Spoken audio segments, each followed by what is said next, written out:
Isang magandang Sunday na naman sa ating lahat at panibagong araw na naman for today.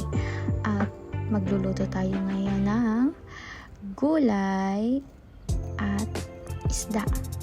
At eto na nga guys, so hindi ko na na-video kung paano ko iginisa tong halaan. So ginisa ko siya sa bawang, sibuyas, kamatis at luya. At nilagyan ko nga pala siya ng dahon ng ampalaya. So masarap yan guys kasi malasa. Tsaka bihira lang tayo magluto ng ganito kasi nga pag sa trabaho hindi naman kami pwedeng magbaon ng mga ganyan. So pag Sunday more on seafoods talaga kami. So ayan, pakukuluan ko na siya guys. At syempre ang isusunod ko ay ang pagsiprito ng galunggong. At ang masarap nga sa galunggong guys is yung lutong-luto, yung malutong na malutong talaga.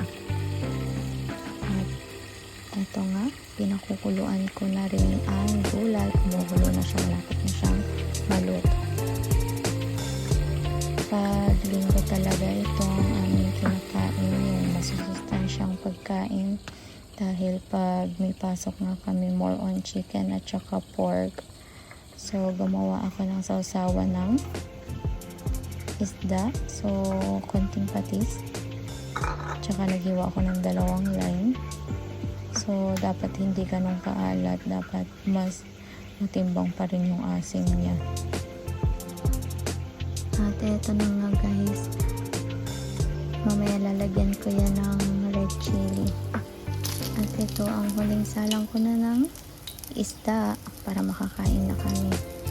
At ito nga, malutong na siya. Pwede mo na kainin lahat kung wala kang itatapon. At syempre nagsaing na rin ako. At tcharan! Masok pa. Napakasarap kumain pagka bagong saing na mainit ang kanin.